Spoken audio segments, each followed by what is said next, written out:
Wildlife here at the park. This is Belmont Park, after all, one of the best-kept secrets on all of Long Island. 400-plus acres, home to about 2,000 thoroughbreds. And, of course, Belmont Park Insider as we get things underway on this Sunday afternoon. Belmont Stakes Week just upon us here. It's the MIG, Richard Migliori, Jason Blewett. Ominous skies, but we've got the bright lights of the studio, and we are now 6 days away from Belmont Stakes Day 147. Well, and not only home to 2,000 horses, but possums, raccoons, rabbits, obviously a lot of waterfowl out in the infield pond, and certainly the greatest thoroughbred racing in North America. And this will be the home for American Pharaoh, a winner of 6 straight, a 2-year-old champion, and of course the Kentucky Derby and Preakness champ as he settles in after his flight to the Big Apple on Tuesday. And we want you out here this coming Saturday to see history and what awaits American Pharaoh in the Test of the Champion. We are not selling tickets at Belmont Park on race day, June the 6th. They're $15, easy game, grandstand general admission, click of the mouse, BelmontStakes.com. You're in, you're good to go, and you'll see some history. Yeah, and for $15 to see the card of racing that's put together that day and to come out and potentially see something we haven't seen in 37 years, I think it's the best deal in town. And we'll skim a few highlights on that Belmont Stakes Day card, beginning, of course, with American Pharaoh, who is set to travel to New York on Tuesday for Bob Baffert. A mile and 3 furlongs was his energetic gallop today at Churchill Downs with Jorge Alvarez up. And from all reports, and Marty McGee's done an outstanding job at DailyRacingForm.com chronicling American Pharaoh over the last couple weeks. Sounds like everything's a go. Weight, energy, etc., etc. But he looks terrific, and it was interesting reading today how Bob Baffert said going into the Preakness, he was the same exact weight he was going into the Arkansas Derby, and he's actually gained 9 pounds since the Preakness. That's a good sign. You want a horse that's actually flourishing, not diminishing at this point, and it tells me that the Preakness didn't take a lot out of him. All right, 90,000 will be in attendance. Millions more will be tuning in to NBC for the race and the race call with our track announcer Larry Coleman. It's going to be a great Belmont Stakes Day, and do we finally get that 12th Triple Crown winner? Only time will tell. Shug McGahee has accomplished so much. He's enshrined in racing's Hall of Fame, and he's one of kind of the quote-unquote classic old-school trainers. He has never won the Metropolitan. He's got honor code. Breezed him a half this morning over the main in 49 seconds flat. What do you like about this horse as he looks forward to Saturday's Met Mile? I love him turning back to the one-turn mile. I know he's going to get paced to set up that, just daunting late run that he puts in, and I think he's really going to relish the distance change and the pace and the racetrack, and I just don't believe that we're going to see Shug McGahee go through his entire Hall of Fame career without a Metropolitan. Maybe he rectifies that this coming Saturday. Potentially a field of 9, Bay of Plenty, Bayern, Honor Code, Kobe's Back, Pants on Fire, Private Zone, Tom Arcuse, and Tonalist. How do you like that crew? It's a really nice lineup, and the co-high weights are Tonalist and Bayern at 123 pounds, so it's going to be interesting. You got a little bit of everything. Plenty of speed and horses that'll be finishing. And Private Zone's in there as well as a co-high weight. Good to see him back at Belmont Park. He won the Vosburg here in back-to-back years, and that is a feat Coffee Click, the mare, will try to do in the Just a Game in the 20-plus year history of the Just a Game, which has a $700,000 purse. Only one horse, the mighty Caress, has won back-to-back Just the Games, and she tuned up today at Belmont Park for trainer Brian Lynch. Yeah, I mean, it's a tough thing to do, especially on turf. Trips play such a big part in your success in turf races. I thought she had a great trip last year, and the fact that I think we've just got a deep, contentious field to deal with as well, and I think that it's going to be a race that we're going to remember for a long time. Now, I see that there's 9 definites, but I heard there could be as many as 14 in this field, so it could be a large, deep field. This is a race that has turned in, I'd say, over the last decade, A, Grade 1 status, B, it got that purse increase, and this has turned into a spot, like a can't-miss spot for this division as far as early summer racing goes. Well, it proves if you put up the money, they will come, and I mean, this is as important a race as it is all year. This and the Diana, to me, are the 2 premier races on our circuit for fillies and mares going a mile to a mile and 1/8. And I don't know if she ever won the Just a Game, but there's no question about it. Wonder Again was definitely Just a Game quality, and hands down, in my mind, ran in this race perhaps more than once. It was a nice tipping of the cap today and having her namesake in the program for the second running of the Wonder Again, and the box office star, perhaps of the meet going into American Pharaoh, Lady Eli, was a prohibitive prohibitive favorite. And let's see what happened as we send it up to track announcer Larry Colmus. They're racing in the Wonder again, and it was a good start for Lady Eli. Pangburn has early speed, and so too Pine Needles. Between those two, its only acting dad is running in third position early. Lady Eli settles in behind horses to sit fourth in the initial stages. My Sweet Girl goes up on the far outside as the field rounds that first turn. Pine Needles is the leader. Heath has moved up into second position, and then it's Pangburn to the inside. My Sweet Girl, Lady Eli, running in fifth early on, just to the outside of its only acting dad, who's down toward the rail. Then Miss Chatelaine and Puka. 25 flat was the opening quarter. On to the backstretch. Pine Needles and Luis Saez make the pace. And Heath is alongside second. My Sweet Girl tracks them in third. Pangburn is fourth on the inside. Lady Eli is still racing in mid-pack here, in between horses as Miss Chatelaine goes up on the far outside. And Lady Eli is 3.5 lengths off the lead. Arad Ortiz Jr. looking for a spot to come out at this point. And then it's Puka, and the trailer is its only acting dad.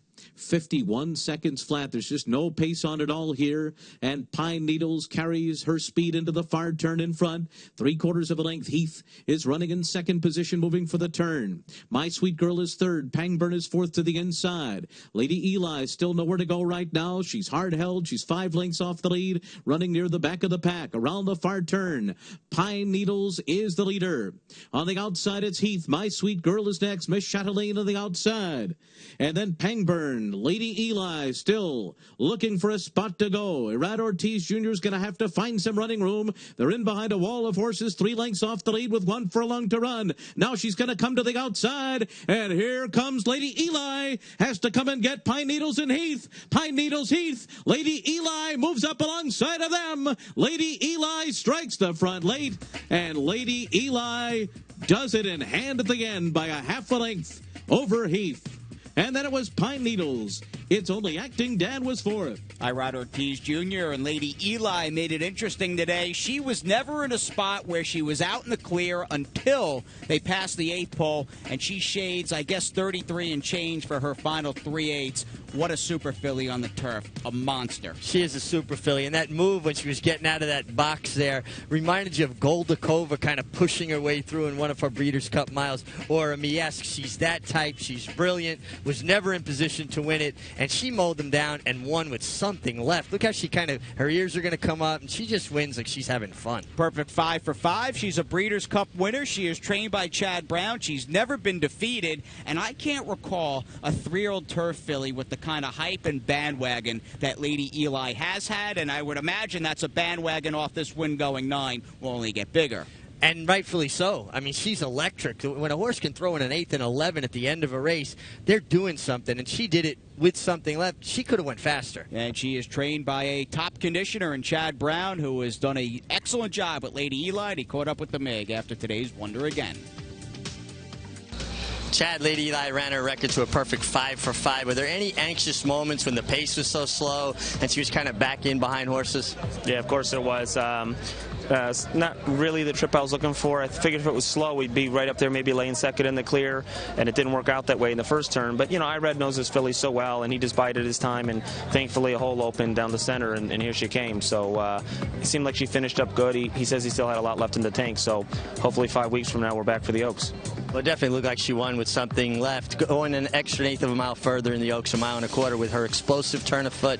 Is there any trepidation about going a little further with her, or you think just with her demeanor she can handle it? I'm pretty confident from what we saw today, even adapting to a slow pace in traffic, and she only really ran the last 1/8 of a mile and was geared down. So, you know, based on that, it looks like she can get a 1.25 miles. But, you know, as you stretch these young horses out and you're attempting to do something they haven't done before, you never know for sure till you do it.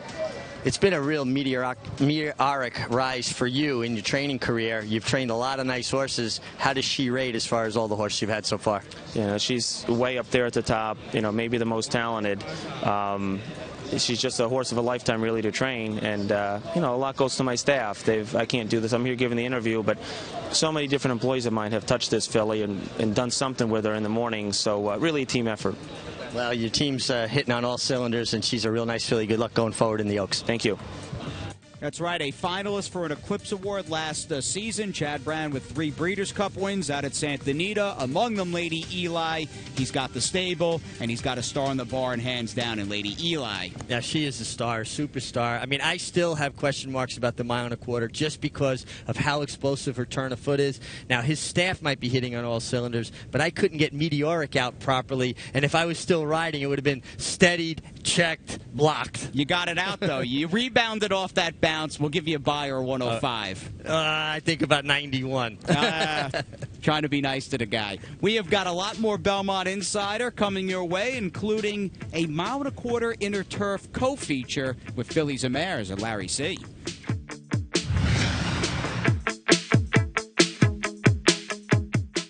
You're watching the Belmont Insider with my man, Jason Blewett.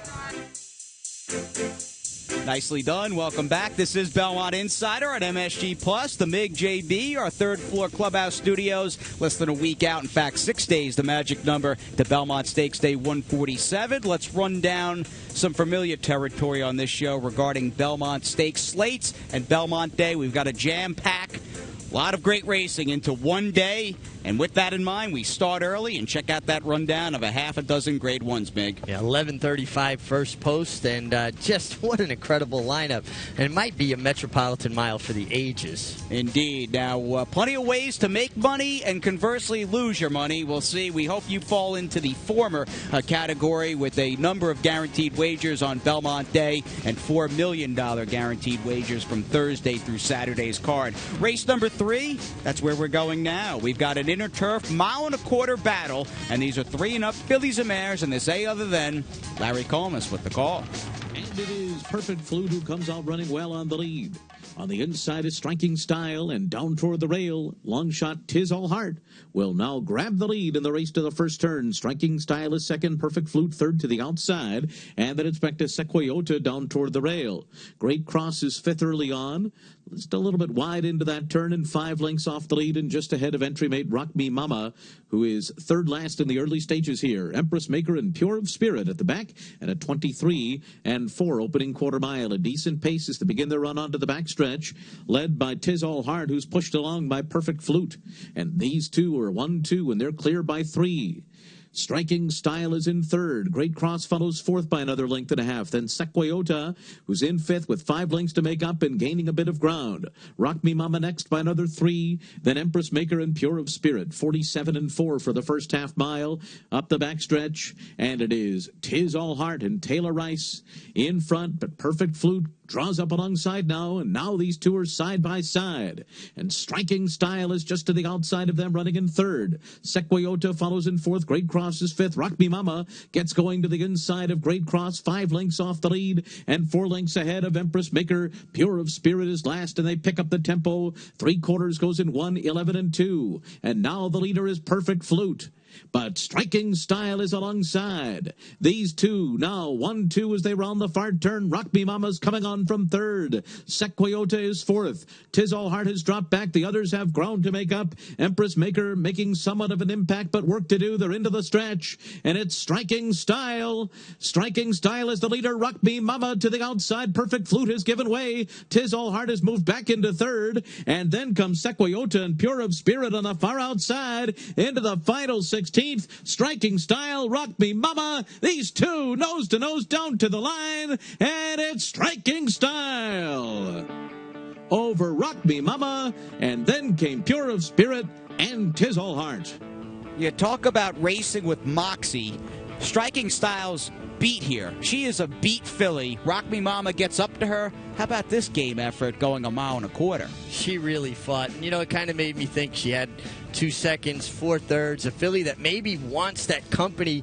And when the eventual runner-up, the one-horse Rock Me Mama, didn't get away from her, she kind of fought back. Now, good race riding by Luis Saez. He came out to the eventual runner-up, but he didn't bother her. That's race riding, when you go meet the challenge, but you don't go over the line and brush or bump them. I thought it was a real good race ride. How about real fast tactical speed, no matter, it seems, what the distance is on this inner turf? It really seems, more often than not, deep closers just don't get involved. involved. Well, I think just the configuration of the course, a little bit tighter turns, and the horses that are up there, they're not going extremely fast, so they're getting the best of everything. All right, race number 5. We stay on the turf. We bounce on over to the Widener. We ran 6 on the grass today before the rain hit, and it was listed as firm all afternoon. We've got a group of 3 and up New York bred maidens, purse of $60,000.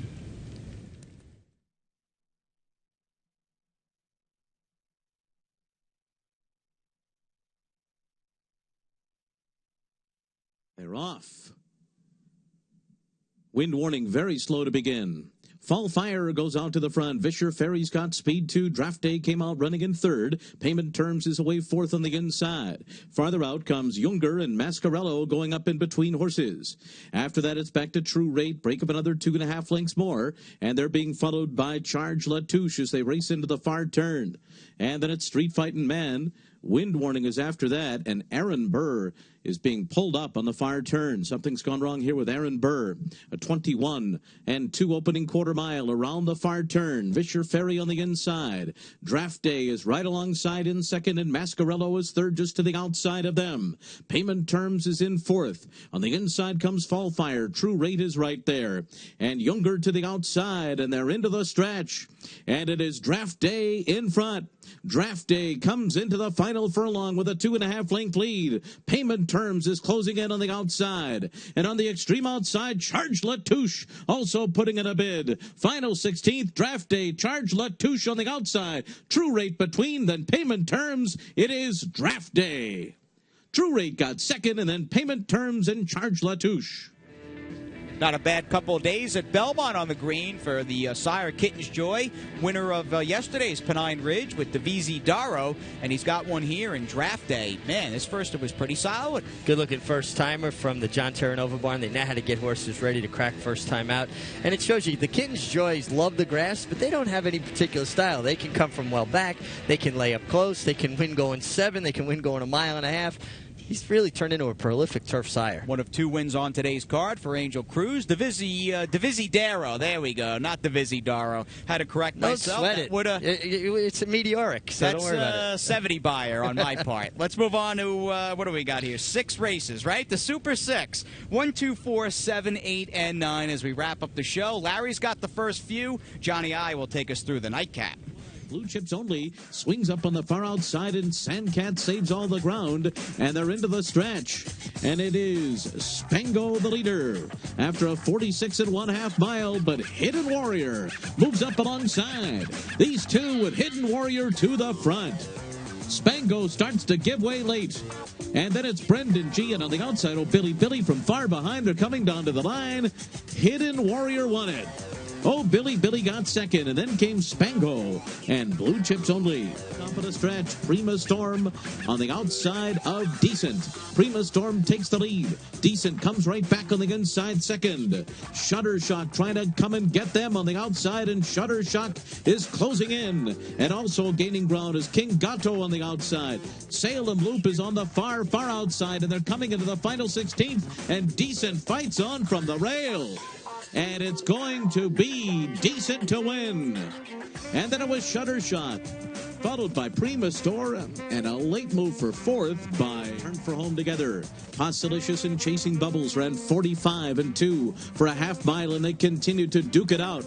They've been side by side throughout here, and with 1 furlong to run, it is Chasing Bubbles on the inside in front. Postilicious, the heavy favorite, yet to get by. Postilicious on the outside draws even.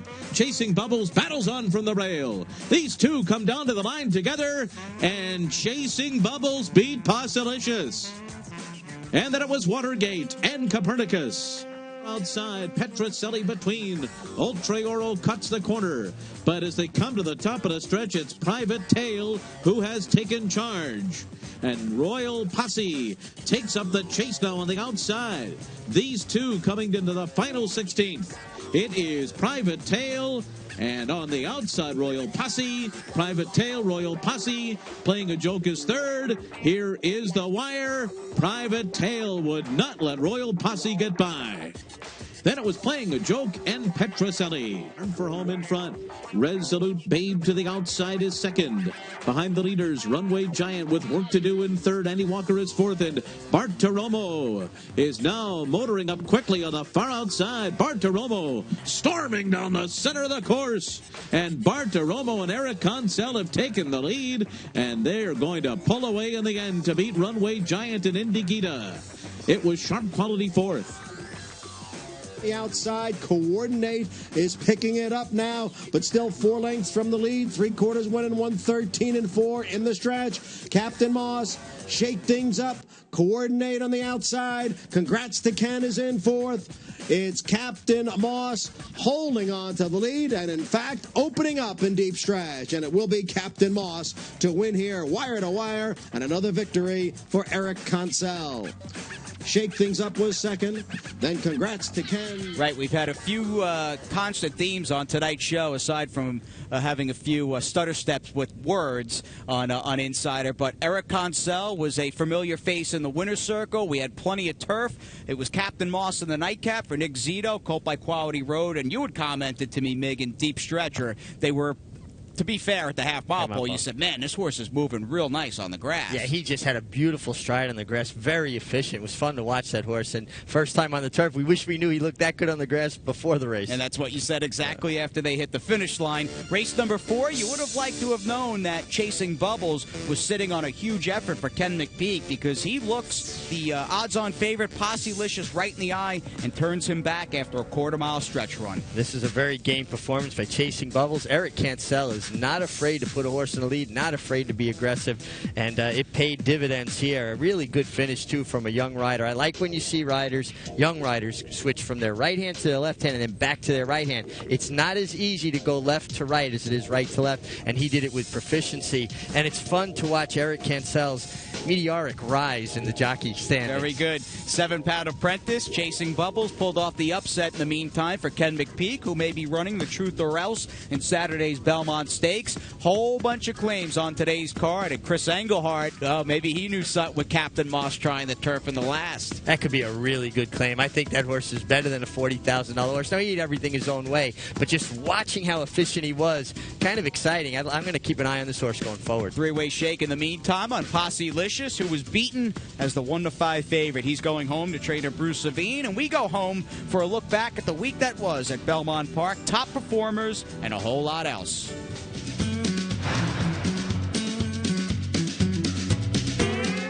And now back to the Wait, I'm not Insider. ready. 3, now back to the 2, and hold the mic up to your mouth. Okay. And now back to the Insider with my man, the Mig. That's right, we got him and we got the Mig, and a great job by that patron down in the picnic area off the quarter pole. Great spot on the main track where those fields just thunder off the far turn and straighten away for the finish line. We're in the home stretch, in fact, as we take a look, and we got some lightning behind us. Speaking of thundering down the stretch, we got lightning down the stretch. No kidding. We ended the card at the right time. The replay began, the rain started, but we did have a sunny day through most of this Sunday program, and as we get to the top performers, well, this was Friday, in fact, with Mylute coming off a 300-day layoff. Yeah, and 103 buyer, and boy, he looked good doing it. He did it with style, just the right way, not really under any kind of pressure, and it gave you the impression there was more in the tank. For a trainer that's got a number of top handicap horses, we'll see what Mylute can do going forward. Going forward for Davizzi Darrow, who was so game and determined, putting away Takeover Target in deep stretch of the Pennine Ridge, might just be the Belmont Derby on 4th of July. I think the 1.25 mile will suit him. He was kind of relentless, not a big turn of foot, but he just kept coming relentless and got there at the wire, and I think the 1.25 mile really will play to his strength. We'll get the Belmont Derby rematch with those two, and we'll get Lady Eli as a big favorite, most likely, in the Belmont Oaks with the top jockey, Irad Ortiz Jr., up as he finds room, and she just motors home like her tail was on fire. It's amazing when you got two handfuls of horse like that, how you can find the holes in traffic, and just as explosive a turn of foot as we've seen around here in a long time. This is a serious filly. And Irad Ortiz Jr. stands alone atop the jockey standings at beautiful Belmont Park with 27 victories. Javier Castellano, however, Mig, got a few mentions, more than a few, on the National Racing Report. Yeah, well, Javier's just in the stakes races. You don't want anybody other than Javier Castellano and maybe Johnny Velasquez as well and a few others. But Eric Cancel moves into a tie for second in the standings with Castellano. Heady stuff from that young man. Indeed, Angel Cruz now a journeyman. He is fourth on the list with 18 wins, and we can move on to trainer Todd Pletcher, who continues to put... Yeah, Todd Pletcher's the hot trainer. Here's Milute returning to the winner's circle, and a man gearing up for Belmont Week, having gone 5 for 8 over the last few cards. Yeah, hitting on all cylinders. Obviously, Todd has lulls now and then, but he never has slumps. It's just an embarrassment of riches, and he does a fantastic job. Very impressive list of horse men and women as we check out Todd Pletcher all the way down to John Terranova. Those outfits doing a terrific job. And how about the owner standings with yet another card down? In fact, this was day number 25 of 59. And Michael Dubb and David Jacobson are locked 8 apiece. Some familiar names up there on top of the standings. And they don't get there by accident. They do that with planning and picking the right kind of horses with spots to go to. And obviously, Godolphin, Claravich, Shadwell, just a lot of big names. May 31st, the curtain comes down on this month of May, and there was also a good deal of finality up at Woodbine north of the border with Dan Loisel, the Woodbine track announcer for the last 29 years. He called his final race, 4th race on the Sunday card. We'll get you up there to see what shook out from the far turn home. Set 3 wide, half a mile in 46 1/5 of a second. Pody. Classy Shades of Gray won't go away. Rivermaid's coming with a run. And Weekend in Malibu's in there with a shot. Needs some running room. Galena Point's being roused by Alan Garcia. And it's a filly fist fight in the Lady Angela as they come to the final furlong. Galena Point is flying on end. In between horses, Rivermaid. Pody trying to find some more. Outside Galena Point. Inside Rivermaid. Down to the wire together. Galena Point stormed home to win the Lady Angela. To Rivermaid, Pody was third, and that's that. And that is that, as Dan Loisel in between is in some pretty good company. The legendary Tom Durkin to his right, and that was CEO Jim Lawson of Woodbine Entertainment to his left. That cake looks pretty good. Have a great retirement, Dan. You were synonymous with Woodbine and excellence, and that'll do it for the Mig and I. Don't forget the Racing Report Monday, Tuesday, and Wednesday. Good night.